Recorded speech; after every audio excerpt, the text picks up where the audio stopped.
June 14, 1971, Memphis, Tennessee, St. Jude Children's Research Hospital, 2:47 p.m. Elvis Presley stands in a hospital corridor.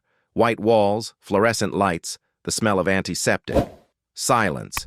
He's been here before, dozens of times, visiting sick children, bringing smiles, taking photos. But today is different. A nurse approaches. Her name tag reads Sarah Mitchell. She's worked here for 11 years. She's seen everything. Her eyes are red. "Mr. Presley," she says quietly. "The boy is in room 304. He asked for you specifically. He's been waiting." Elvis nods. He's done this countless times. Walk in, smile, sign something, take a photo, leave. But Sarah touches his arm. Her voice drops. "This one is different. What he's going to ask you." She stops. Can't finish. Elvis looks at her. "What is it?" Sarah shakes her head. Just be ready." She walks away. Elvis stands alone in the corridor. His hands feel cold, his chest tight. He doesn't know it yet, but in the next 17 minutes, a 7-year-old boy will say something. Something so simple, something so devastating, that even Elvis Presley will have to look away. Here is the story. Room 304, 3rd floor, East Wing. Elvis walks slowly. His footsteps echo. The hallway stretches ahead. Doors on both sides. Most are closed. He reaches 304. The door is half open. Light spills out. Elvis pauses, takes a breath, pushes the door wider. Inside, a small room, one window, pale yellow walls, a single bed, medical equipment, beeping monitors, IV drip, and in the bed, a boy. Michael Anthony Peterson, 7 years old, born March 3, 1964, diagnosed 14 months ago. Acute lymphoblastic leukemia. Michael is small for his age, maybe 60 pounds, pale skin, no hair, lost to chemotherapy, but his eyes are bright, green, alert. He's awake. He sees Elvis. His face lights up. Not surprise. Recognition. "You came," Michael whispers. Elvis walks to the bed, sits in the chair beside it. The metal legs scrape the floor. "Of course I came," Elvis says. "How you doing, buddy?" Michael smiles. It hurts, but he smiles. "I'm okay. The nurses are nice. My mom was here earlier. She had to work." Elvis nods. He's holding a small teddy bear. Brown, soft. He brought it as a gift. He sets it on the bed. "This is for you," Elvis says. Michael picks it up. His fingers are thin, fragile. "Thank you," Michael says. "I'll call him Elvis. The bear, I mean." Elvis laughs. "Sounds good to me." They sit in silence. The monitors beep steadily, rhythmic, mechanical. Michael looks at Elvis, studies his face. "Can I ask you something?" "Anything?" Elvis says. Michael's voice gets quieter. "The nurses said you do things for kids, like wishes. Make wishes come true." Elvis feels something twist in his chest. He knows what's coming, or thinks he does. A car, a guitar, money for his family. That's what they usually ask for. "Yeah, buddy," Elvis says. "I can do that. What do you want?" Michael looks down at the teddy bear. His small hands press it against his chest. When he looks back up, his eyes are wet. "I don't want a toy," Michael says, "or money, or anything like that." Elvis leans forward. "What do you want?" Michael's voice cracks. "I want you to tell me the truth." Elvis freezes. "What truth?"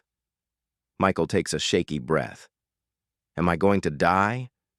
The room goes silent. The monitors keep beeping, but Elvis doesn't hear them. He stares at this 7-year-old boy. This child who weighs 60 pounds, who has no hair, who should be playing baseball, riding bikes, being a kid. Instead, he's here, asking the one question no one will answer honestly. Elvis feels his throat tighten. His hands grip the armrests of the chair. Michael watches him, waiting. "Everyone tells me I'll be fine," Michael says. Mom, Dad, the doctors, the nurses. They smile and say, I'll get better. But I hear them at night, when they think I'm sleeping. I hear my mom crying. I hear my dad telling her it's in God's hands. Michael's voice is steady now, stronger than it should be. I just want someone to tell me the truth. That's all I want, not a lie. Just the truth. Elvis looks away. He stares at the wall, at the pale yellow paint, at the small window with its thin curtains. His eyes burn. Quick thought. Have you ever been asked a question you couldn't bear to answer? Drop a comment. Elvis tries to speak. His voice won't come. He clears his throat. Tries again. Michael, The boy waits. Elvis turns back to him. Their eyes meet. And Elvis realizes something. This child already knows. He's known for months, maybe longer. He doesn't need confirmation. He needs honesty. He needs someone to stop pretending. Elvis's voice comes out rough, raw. Yeah, buddy, you're going to die. Michael doesn't cry. He nods, like he's been waiting for someone, anyone, to finally say it. When? Michael asks. Elvis shakes his head. I don't know. The doctors don't know. Maybe weeks, maybe months. Michael nods again. Okay. That's all he says. Okay. Then he looks at Elvis. Really looks at him. Thank you. Elvis feels something break inside his chest. Not physically, but something deeper. You're welcome, Elvis whispers. They sit together. 5 minutes pass. Michael plays with the teddy bear, adjusts its arms, smooths its fur. Elvis watches. Finally, Michael speaks again. Can I ask one more thing? Anything. Michael's voice is small. Will it hurt? Elvis closes his eyes. He thinks of his mother, Gladys, dead at 46, heart attack, August 14th, 1958, 13 years ago. He thinks of the pain she must have felt, the fear. He opens his eyes. I don't know, Elvis says honestly. I hope not. But I don't know. Michael considers this. He sets the teddy bear down, looks at Elvis. Can you stay for a little bit? Just sit with me? Elvis nods. As long as you want. They sit in silence. The afternoon light shifts, moves across the floor, slow, patient. Michael talks sometimes. Small things. His favorite color, blue. His favorite food, pizza. His dog at home, a beagle named Snoopy. Elvis listens. He doesn't perform, doesn't sing, doesn't tell stories. He just sits and listens. At 4:15 p.m., Michael's mother arrives. Her name is Patricia Peterson, 32 years old, works as a secretary downtown, single mother. Michael's father left 2 years ago. She walks in, sees Elvis, stops. Her hand goes to her mouth. Mr. Presley, she says, I didn't know you were here. Elvis stands, extends his hand. They shake. Patricia's eyes fill with tears. Thank you for coming, she says. Michael talks about you all the time. He has all your records. Elvis glances at Michael. The boy is watching his mother. Ma'am, Elvis says quietly, can I speak with you outside? Patricia nods. They step into the corridor. The door closes behind them. Elvis's voice is low. Your son asked me a question today. A hard question. Patricia's face goes pale. What did he ask? Elvis tells her. Patricia's knees buckle. Elvis catches her arm, helps her to a chair against the wall. She sits, covers her face with her hands. Oh, God, she whispers. Oh, God, I knew he knew. I knew it. She looks up at Elvis. What did you tell him? Elvis meets her eyes. I told him the truth. Patricia doesn't get angry. She doesn't yell. She doesn't cry. She just nods, slowly, like she's been waiting for this too. Thank you, she says. Elvis doesn't understand. For what? For not lying to him. Everyone else does. The doctors, the family, me. Her voice breaks. I couldn't do it. I couldn't tell my baby he's dying. Elvis kneels in front of her. You're his mother. You're allowed to hope. Patricia wipes her eyes. But he needed more than hope. He needed truth. And you gave it to him. She stands, straightens her dress. I should go back in. Elvis nods. Before she opens the door, she turns. Will you come back to see him? Elvis doesn't hesitate. Yes. How often? As often as I can. Patricia smiles, a real smile, through the tears. That would mean everything. She goes back inside. Elvis stands alone in the corridor. He leans against the wall. His chest feels hollow. He thinks about Michael, 7 years old, asking for truth. Not a miracle, not fame, not escape, just honesty. And Elvis gave it to him, because sometimes the greatest kindness is not pretending.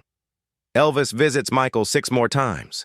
June 21st, June 28th, July 5th, July 12th, July 19th, July 26th. Each visit, they talk. Michael tells Elvis about his dreams. He wanted to be a pilot, fly planes, see the world from above. Elvis tells Michael about his dreams, the ones he had as a boy, before fame, before everything. They become friends, real friends, not celebrity and fan, not star and admirer, just two people, talking honestly. On July 26th, Elvis's last visit, Michael is weaker. He can barely sit up. His skin is translucent, veins visible beneath. But he smiles when Elvis enters. You came, Michael whispers.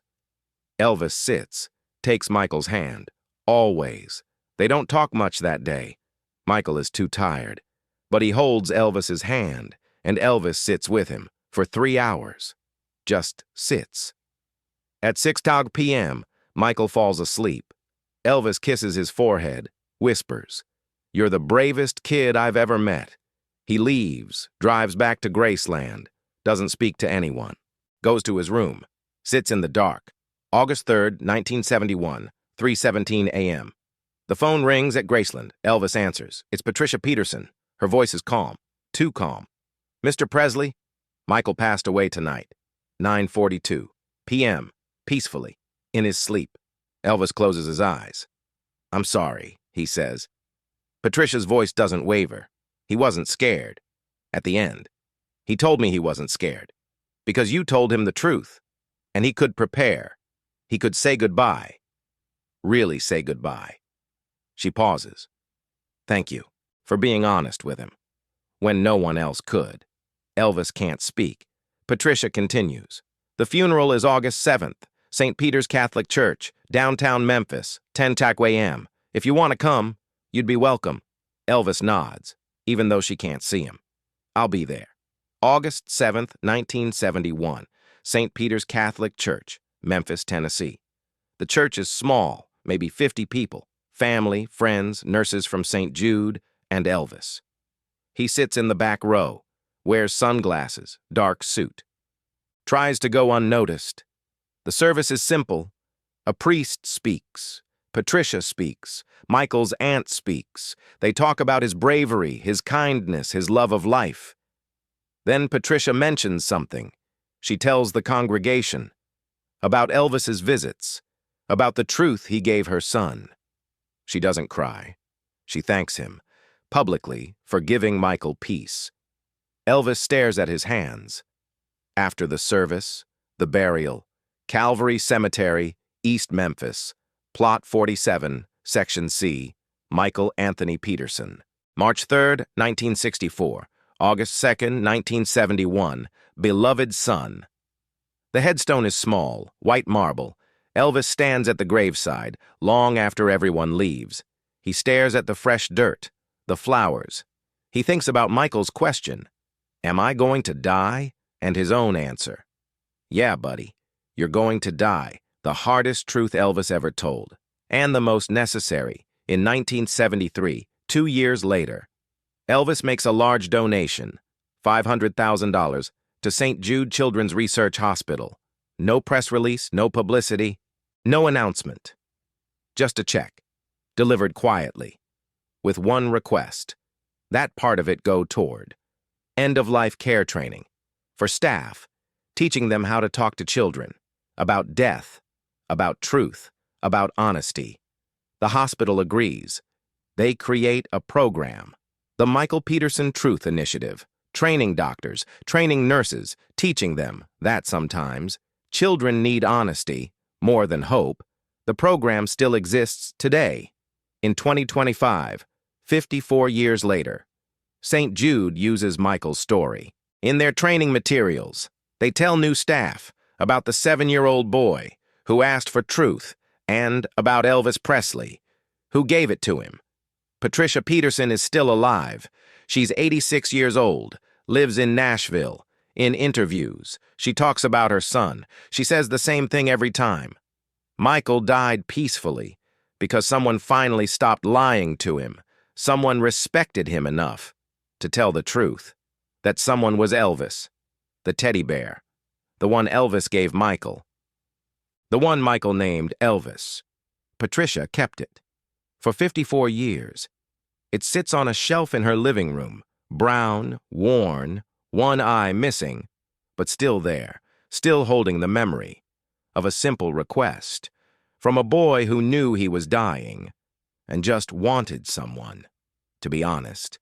Michael's hospital room, room 304, St. Jude Children's Research Hospital, still exists. They've renovated it, modern equipment, new paint, but on the wall, near the window, a small plaque, in memory of Michael Peterson, who taught us that truth is the greatest gift. Nobody knows who put it there. Some say it was Patricia, some say hospital staff, some say Elvis himself, before he died. The plaque is brass, 6 inches wide, simple inscription, but it's there, permanent. Visitors to St. Jude sometimes see it, ask about it. Staff tell the story, about Michael, about his question, about Elvis's answer. Some don't believe it, think it's made up. But the nurses who were there, the ones still alive, Sarah Mitchell included, they confirm it. It happened, exactly as told. Elvis visited a dying boy. The boy asked if he was going to die. Elvis said yes, simple as that. And it changed everything. Quick thought. What would you ask if you knew time was running out? Drop a comment. There's something devastating about that moment. That question. Am I going to die? Most adults would lie, would soften it, would say, we're all praying, or doctors are trying. But Elvis didn't. Because Michael didn't need comfort. He needed respect.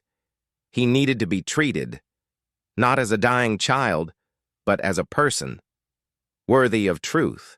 And Elvis understood that. Maybe because he'd lost his mother. Maybe because he knew grief. Maybe because he saw himself, in Michael's eyes, the loneliness of facing death. Whatever the reason. Elvis looked a 7-year-old boy in the eye and told him, "You're going to die." The most brutal honesty and the most compassionate, because with that truth came permission. Permission to stop pretending. Permission to say goodbye. Permission to be scared. Permission to be honest. Michael spent his last month not fighting a hopeless battle, but living what was left. He made peace with his mother. He wrote letters to his dog. He chose his favorite songs for his funeral, all because someone told him the truth. That's not cruelty. That's love, the most difficult kind. Elvis carried that moment for the rest of his life. Friends say he talked about Michael in private, when he was alone, when the world got too heavy. He'd remember the boy who asked for truth and the weight of giving it, some burdens you carry forever, not because they destroy you, but because they change you. Michael Peterson changed Elvis Presley in a hospital room on a June afternoon with one simple request: tell me the truth. And Elvis did, even though it broke his heart, even though he had to look away, even though saying those words felt like dying himself. He said them because truth, even devastating truth, is sometimes the only gift worth giving. On August 16, 1977, 6 years after Michael's death, Elvis Presley dies, Graceland, Memphis, Tennessee, 3:30 p.m., in his bathroom, alone. The world mourns. Millions of fans, celebrities, politicians. Everyone talks about his music, his movies, his legacy.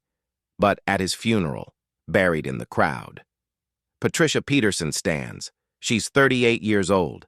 In her hand, a worn brown teddy bear. She doesn't speak to reporters, doesn't ask for recognition. She just stands and remembers the man who gave her son the truth when no one else could. Today, at St. Jude Children's Research Hospital, room 304 still treats patients, children with cancer, with leukemia, with diseases that steal their futures, and the staff, trained through the Michael Peterson Truth Initiative. They sit with these children, and when asked, "Am I going to die?" they don't lie. They don't promise miracles. They tell the truth, gently, honestly, respectfully, because a 7-year-old boy and a legendary singer taught them that truth, even painful truth, is the greatest act of love. Michael Anthony Peterson died 54 years ago, but his question lives on, in every child who asks it, in every person brave enough to answer honestly, and in the memory of the day Elvis Presley, the king of rock and roll, had to look away, not from weakness, but from the unbearable weight of telling a child the truth. Some conversations change the world. This one changed two people, a dying boy and the man who honored him by refusing to lie. That's not a story about fame. That's a story about humanity, about the courage to speak truth in the face of death, and about the grace to receive it with dignity. Michael asked for one thing, truth. Elvis gave it, even when it hurt, especially when it hurt. That's why it mattered. That's why it still matters, 54 years later. The teddy bear sits on Patricia's shelf. The plaque hangs in room 304. The training program continues. And somewhere, in a file at St. Jude, is a photo. Elvis and Michael sitting together. June 14, 1971. Michael holds the teddy bear, Elvis's arm around his shoulders, both smiling, real smiles. Not for cameras, just for each other. Two people, connected by truth, in a world that prefers lies. That photograph, that moment, that simple, devastating request changed everything, and unfortunately, they don't make men like Elvis Presley anymore.